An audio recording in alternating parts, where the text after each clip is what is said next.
شرعی اعتبار سے درست نہیں ہے کہ عورتوں کی حکمرانی ہو. حکمرانی گھر میں کس کی ہوگی؟ مردوں کی ہوگی. اس لیے کہ اللہ نے حاکم بنایا الرجال قوامون علی النساء کہ مرد عورتوں پر حاکم ہے. ہاں جہاں عورتوں کے حقوق کی بات ہے کہ اگر مرد اس کے حقوق ادا نہیں کر رہا، کسی چیز میں کمی کر رہا ہے، تو حکم یہ ہے کہ عورت اس کا مطالبہ کر سکتی ہے. شوہر سے، اپنے حاکم سے مطالبہ کر سکتی کہ میرا یہ حق ہے، تم یہ حق ادا کرو. لیکن حق نہیں مانگ کر کے الٹا حکومت کے طور پر زندگی گزارنا کہ مرد بیچارہ ہر وقت آپ کے ہاں میں ہاں ملاتا رہے، چاہے وہ صحیح ہو یا غلط ہو. بہت سارے ایسے گھر دیکھنے میں آتے ہیں کہ مرد بیچارہ اپنی بیگم کی ہاں میں ہاں ملاتا ہے تو بہت اچھا، اگر کہیں اس نے انکار کر دیا تو لڑائی جھگڑا رکھا ہوا. یہ شریعت کے خلاف ہے، اسلام کے خلاف ہے. اللہ نے مردوں کو عورتوں پر حاکم بنایا اور مردوں کا ہی حکم چلنا چاہیے.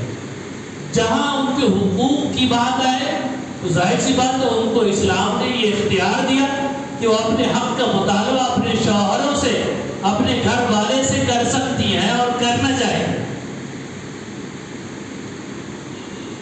بعض معاملات میں مرد بھی بڑے کمزور ہیں، ناقص ہیں کہ ان کے جو حقوق ہیں وہ ادا نہیں کرتے.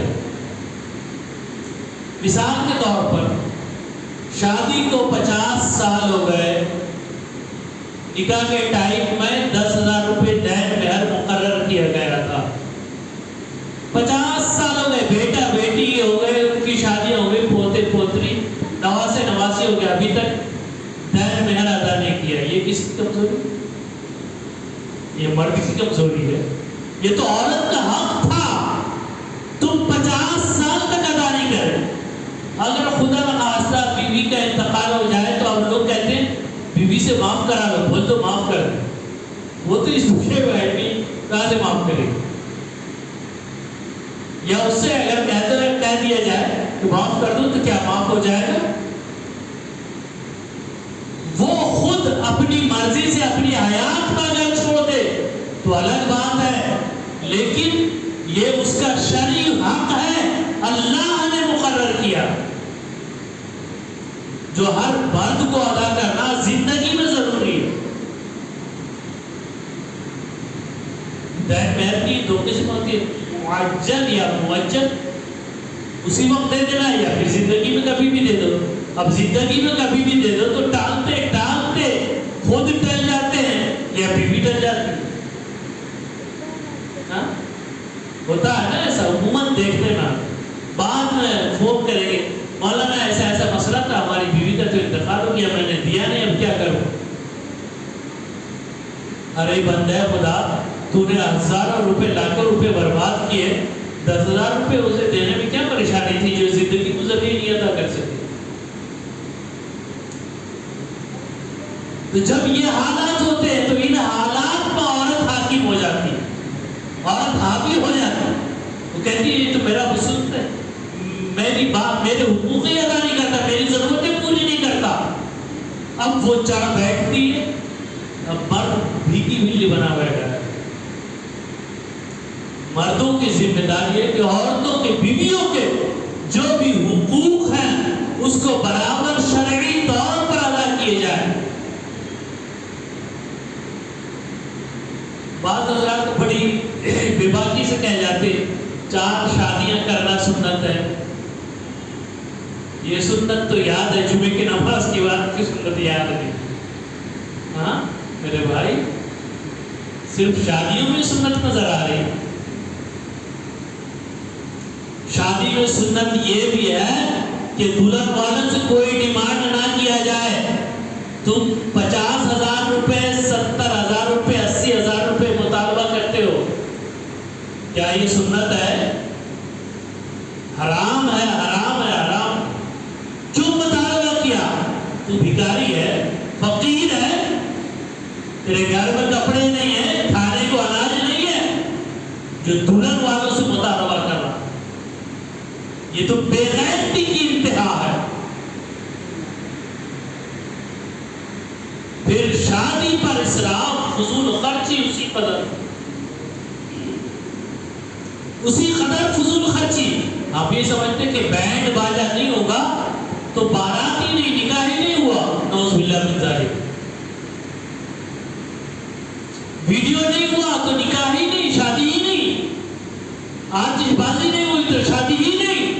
اللہ اکبر کبیرہ، کتنا حرام کا ارتکاب کر کے پھر اب یہ سوچتے ہیں شادی میں خیر و برکت ہو جائے، سکون کی زندگی گزرے۔ سکون میسر کہاں سے آئے گا؟ اتنے حرام کام کر کے تو دلہن والوں کا خون چوس کے لے کے آیا اسے، اور تو چاہتا کہ سکون حاصل ہو جائے۔ بعض لوگ بڑی بے باکی سے کہہ بیٹھتے ہم نے اپنے بچے کو ڈاکٹر بنایا، انجینئر بنایا، سائنٹسٹ بنایا، اتنا خرچ آیا اس کی تعلیم پر، تو کون دے گا؟ کون دے گا؟ تو دلہن والا ذمہ دار۔ کسی نے کہا تمہیں، یا اسلام نے کہا تمہیں کہ تم اپنے بچے کو انجینئر بناؤ، ڈاکٹر بناؤ، سائنٹسٹ بناؤ؟ عالم بنانے تو کوئی خرچہ نہیں آتا، مدرسے والے فری میں پڑھاتے ہیں، آپ سے زکات، فطرہ، صدقہ وصول کر کے آپ کے بچوں کو فری تعلیم دیتے۔ اگر اتنے ہی فقیر تھا تو انجینئر نہیں بناتا، ڈاکٹر نہیں بناتا، سائنٹسٹ نہیں بناتا، عالم بنا دیتا، فری میں تیرا بچہ عالم بن جاتا، تیری دنیا بھی سنور جاتی، آخرت بھی سنور جاتی، 7 پشتوں کا مستقبل سنور جاتا۔ تو ہم نے اسے انجینئر بنایا، اس کا خرچہ کون دے گا؟ تو دلہن والوں سے لوگ شرم نہیں آتی۔ گھوڑے جوڑی کی رقم یہ، گھر میں واشنگ مشین ہے پھر بھی واشنگ مشین میں کیوں گا، فریج ہے پھر بھی وہ فریج چاہیے، گاڑیاں 4 گاڑیاں ٹھہرے ہوئے ہیں، دلہے کو گاڑی کو سی دے رہے ہیں، 4 تو آلریڈی ہے، اگر ایک 4 ویلر دے دیے تو بڑا اچھا۔ بڑے مہذب قسم کے فقیر بھکاری آج ہمارے معاشرے میں پیدا ہو گئے۔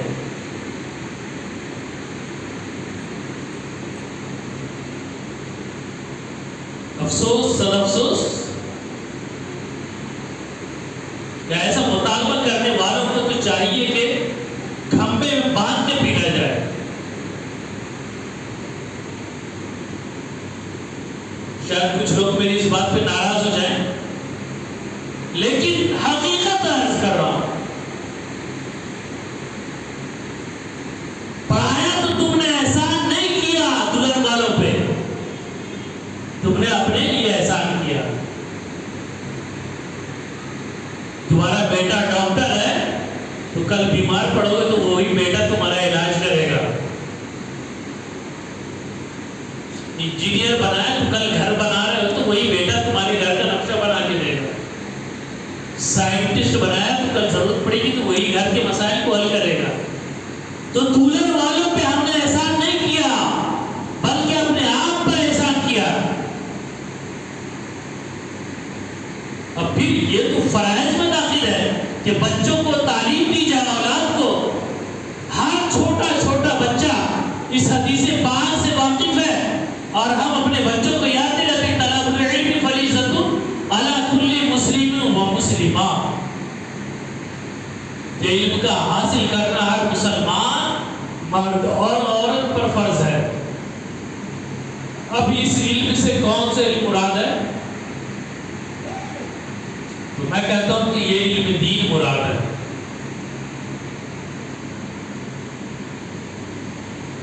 اور یہ علم دین ڈاکٹر بنانے کا حکم نہیں دیا گیا کہ ڈاکٹر بناؤ، علم سکھاؤ، تعلیم دو۔ علم دین اس لیے کہہ رہا ہوں کہ ہم یہ سمجھتے ہیں کہ ہم اپنے بچے کو ماڈرن ایجوکیشن دیں گے، انگلش میڈیم میں پڑھائیں گے تو ہمارے بچے کو میتھمیٹکس بھی آئے گا، سائنس بھی آئے گا، جغرافی بھی آئے گی، فزکس بھی آئے گی، سائیکولوجی بھی آئے گی، الجبرا بھی آئے گا، ساری سبجیکٹ وہ پڑھ لے گا۔ ہم یہ سمجھتے ہیں کہ مدرسے میں یہ تعلیمات نہیں دی جاتی، یہ نادانی۔ کبھی مدرسے جا کے بیٹھے کسی درس میں، نہیں، معلوم کہاں سے ان کے مدرسے میں کیا کیا تعلیم دی جاتی؟ مدرسے میں دینی تعلیم میں میتھمیٹکس کا بھی سبجیکٹ ہے، اور میں پروف کرتا ہوں اس کو۔ آپ کا بچہ اگر میتھمیٹکس میں ماسٹر ہو گیا، پی ایچ ڈی بھی کر لی، پھر بھی آپ کو مدرسے کے مفتی عالم دین سے رجوع ہونا پڑتا۔ کیوں؟ آپ کا بیٹا کیوں نہیں وہ میتھمیٹکس سالو کر سکتا؟ جب گھر جائیداد پراپرٹی کی وراثت کا معاملہ، تقسیم کا معاملہ آتا، آپ کہاں رجوع کرتے ہو؟ جامع نظامیہ جاتے ہو، مفتی صاحب ہماری اتنی پراپرٹی ہے، اتنا مال ہے، اتنا گھر ہے، اتنی زمین ہے، اس کو شرعی طریقے سے اتنی اولادوں میں کیسے کیسے تقسیم کرنا ہے، کتنا تقسیم کرنا؟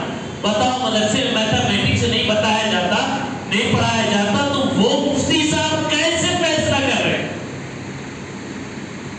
تو اس بات کی دلیل ہے کہ مدرسے میں میتھمیٹکس کی پڑھایا جاتا ہے۔ دینی تعلیم میں فزکس بھی ہے، کیمسٹری بھی ہے، بایولوجی بھی ہے، سوشیولوجی بھی ہے، سائنس بھی ہے۔ کبھی مدرسے کی طرف جھانک کے تو دیکھو، کبھی ایک دن درسگاہ میں بیٹھ کے دیکھو، تو آپ کو ہمیں معلوم ہوگا کہ دین کی تعلیم اتنی ناقص نہیں ہے۔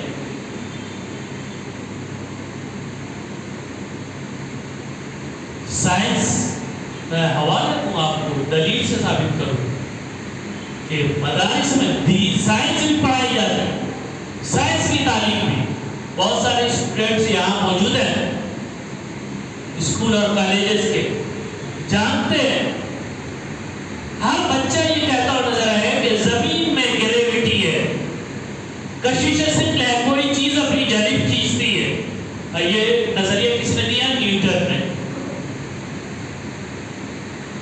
وہ ایک سیب کے جھاڑ کے نیچے بیٹھا ہوا تھا، لیٹا ہوا تھا غالباً، تو ایک سیب اس سے پک کے نیچے گرا، تو آپ اس سے فکر لائے کہ یہ سیب اوپر کیوں نہیں گیا، نیچے کیوں آیا؟ تو اس نے یہ حل نکالا کہ زمین میں گریویٹی ہے، مقناطیسی کشش ہے، وہ کھینچ لیتا اپنی جانب۔ اعلیٰ حضرت نے اس کا انکار کر دیا، کہا نہیں، زمین میں کشش نہیں ہے، گریویٹی نہیں ہے۔ اعلیٰ حضرت نے دلیل بھی دی۔ یہ کہا تھا کس نے؟ ایک سائنسسٹ نے کہا تھا، سائنسدان نے بتایا کہ زمین میں کشش ہے کھینچنے کی، کوئی بھی چیز آپ اوپر پھینکو وہ نیچے پلٹ کے آتی۔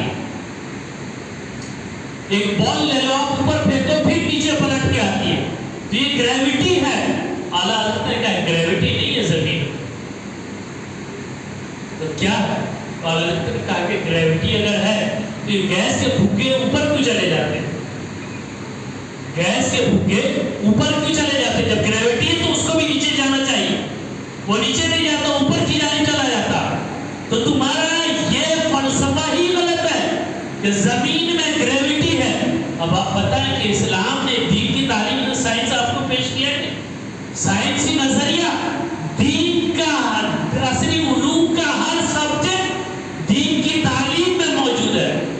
میں یقین کے ساتھ آپ کو کہہ سکتا ہوں، آپ کا بیٹا ڈاکٹر بن جائے، انجینئر بن جائے، سائنٹسٹ بن جائے، ماسٹر بن جائے، کچھ بھی بن جائے، لیکچرر بن جائے، پروفیسر بن جائے، فلاسفر بن جائے، لیکن وہ عالم نہیں بن سکتا۔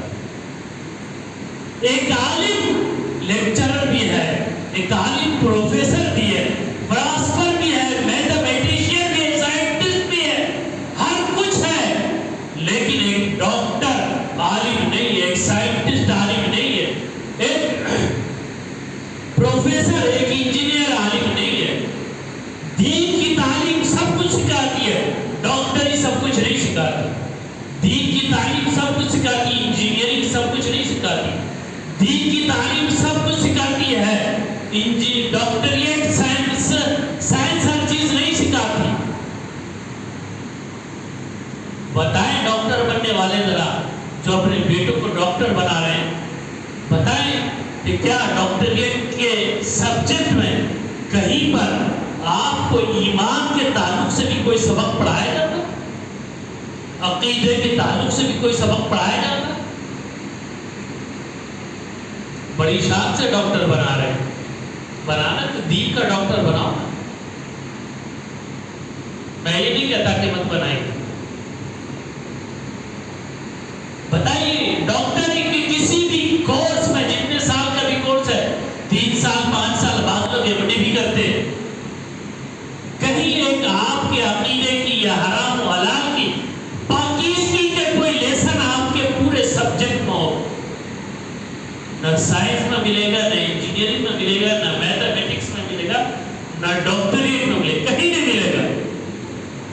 یہ دین کے علم میں ملتا ہے، اور دین کا علم ایسا ہے جو آپ کے بیٹے کو ڈاکٹر بھی بنا دے گا، انجینئر بھی بنا دے گا، سائنٹسٹ بھی بنا دے گا. شرط یہ ہے کہ اپنے اندر وہ کمال پیدا کرنا ہو. آج تو ہمیں طہارت کا طریقہ مسائل معلوم نہیں، ہم ماڈرن ایجوکیشن کے پیچھے بھاگ رہے ہیں. شادی بیاہ میں ہونے والے خرافات کو مبتلا، الرجال قوامون علی النساء، مرد عورتوں پر حاکم ہے. آج ہم نے عورتوں کو اپنا حاکم بنا دیا. گھر میں وہی ہوتا ہے جو بیٹی کہتی ہے. شادیوں کا سیزن ابھی ہر طرف جدھر دیکھیے شادی خانے فل ہے، کوئی خالی نہیں. بکنگ ایڈوانس بکنگ چلی ہوئی، مرفے والے بزی ہیں، ناچنے والے بزی ہیں، گانے والے بزی ہیں، کسی کے پاس ٹائم. بتاؤ میرے بھائی، میرے عزیز مسلمانوں، نکاح کو ہم مسجد میں کرتے ہیں، بڑی اچھی بات. ہم رکنے پہ لکھ دیتے فلاں مسجد میں بعد نماز عصر، بعد نماز عشاء یا بعد نماز مغرب نکاح ہے، آپ وہاں تشریف لائیے، استقبالیہ فلاں فنکشن ہال، مسجد میں نکاح ہوگی. بڑی اچھی بات، بڑا نیک کام کیا، بڑی رحمتیں آپ نے حاصل کی، برکتیں حاصل کی. اب جب عشاء کے بعد دولہا گھر سے نکل رہا ہوتا، اس کے نکلنے سے پہلے جو طوفان بدتمیزی ہمارے گھر کے سامنے کھڑا ہوتا، ناچنا گانا. بتاؤ، ایک طرف تو تم مسجد میں آ کے نکاح کر کے اس کی رحمتوں کو تم نے حاصل کیا، اب بینڈ باجے والے کو بلا کے تم نے ان تمام نیکیوں کو پانی میں ڈال دیا، دریا برد کر دیا. تمام ثواب کا کام حرام میں بدل لیا، تمام نیکیاں گناہوں میں بدل گئی. گھنٹوں بینڈ باجا بج رہا، مرفا بج رہا، اس میں بھائی بھی ناچ رہا، بھتیجا بھی ناچ رہا، چچا بھی ناچ رہا، بھانجا بھی ناچ رہا، ماموں بھی ناچ رہا، پورے بے غیرتوں کی طرح سے. نہ بڑے کا کوئی احترام، نہ چھوٹے کا کوئی خیال. پھر ہم کہتے ہیں ہمارے بچے ہماری عزت نہیں کرتے. بتاؤ عزت کیسے کرے گا؟ آج ہم آوارہ گردی کر رہے ہیں اپنے اولاد کے سامنے. کل اولاد آوارہ گردی کرے گی تو اگر اسے ہم کہیں گے، اولاد پلٹا کے نہیں کہے گی بابا تم بھی تو وہی ہو، چچا تم بھی تو وہی کرتے ہو، ماموں تم بھی تو وہی کرتے ہو. اولاد کو کون بگاڑا؟ کسی نے بگاڑا؟ ہم خود ترباہ کر رہے ہیں. یہ حرام تھا باجا بجانا، ہم نے گھنٹوں بجایا. ہمارا پڑوسی بیمار ہے، ہمیں اس کی فکر نہیں ہے. کیا ہماری خوشی ہے ہمارے بچے کی شادی، ہم اپنی خوشی سے بجا رہے ہیں. اپنی خوشی کے لیے دوسرے کا گلا دبا دو، یہ انسانیت؟ کس نام کے تم مسلمان ہو؟ کس کام کے مسلمان؟ صرف نام کے کہ نکاح مسجد میں کر کے پڑوسی کو تکلیف دے دی. میرے آقا کریم علیہ السلام نے فرمایا تم میں بہترین پڑوسی تو وہ ہے جو جس کی زبان سے اور حال سے افعال سے اس کے پڑوسی محفوظ ہو. بہترین پڑوسی وہ ہے. ہم کیا کر رہے ہیں؟ یہ ہمارے اچھے پڑوسی ہونے کا ثبوت ہے کہ میں بیمار پڑا ہوں، ہمارے گھر کے بازو شادی ہے تو وہ باجا بجا رہے. یہ حرام تکلیف دینا، ناجائز تکلیف دینا. پھر اس میں سب مل کے ساتھ ناچ رہے ہیں. 1000 روپے ناچنے والے کے سر پہ بارے جا رہے ہیں. کرتا، حرام میں لٹا رہے، حرام کام. وہی مسجد سے ملزم صاحب چندے نہیں چلے جائیں، میں نے ابھی تو شادی کر کے اٹھے، ہم خود قرضے میں ہیں. ارے بے غیرت، تو حرام کام پہ تو نے 20,000 روپے بینڈ باجے والے کو دیے، آتش بازی پر 30,000 روپے خرچ کیے. تجھے اس وقت خیال نہیں آیا اب اللہ کے گھر کے لیے کوئی طلب کرنے آیا؟ کہتا ہے کہ گھر پہ شادی ہوئی ہے، ابھی ہم خود قرضے میں پریشان. یہ حال ہمارا ہے. اگر ایک بھی بات اس میں غلط کر رہا تو آپ ٹھہر کے فوراً مجھے روک سکتے. یہ ہو رہا ہے ہمارے معاشرے میں. قاضی صاحب نے نکاح پڑھایا، کتنی فیس ہے؟ 2,500 روپے یا 3,000 روپے. نکاح کے بعد اگر قاضی صاحب نے مطالبہ کیا 3,000 روپے فیس دے دیجیے، قاضی صاحب کے سر پہ سوار چڑھ بیٹھتے ہیں. ارے قاضی صاحب کیا تو بھی لوٹو جا رکھی ہے، 3,000 روپے دینا گران گزر رہا، اور وہ 20,000 روپے کا باجا حرام کا پیسہ دینا وہ بھاری نہیں لگا. 30,000 روپے کی آتش بازی کی، وہ حرام میں گئی، پیسے میں آگ لگائی، وہ نہیں دکھا. لیکن قاضی جس نے اتنا متبرک اور مبارک کام کیا کہ 2 اجنبیوں کو ایک دوسرے کے لیے حلال کر دیا. نکاح سے پہلے وہی لڑکی اگر رشتہ طے بھی ہو گیا تو وہ لڑکی اپنے مرد کو نہیں دیکھ سکتی، وہ لڑکا اپنی ہونے والی بیوی کو نہیں دیکھ سکتا، اس سے بات نہیں کر سکتا، اس کو ہاتھ نہیں لگا سکتا. لیکن قاضی صاحب نے شریعت کے دائرے میں رہ کر ایک دوسرے کے لیے ایجاب و قبول کرا کے حلال کرا دیا. وہاں 3,000 روپے تمہیں بھاری لگ رہے.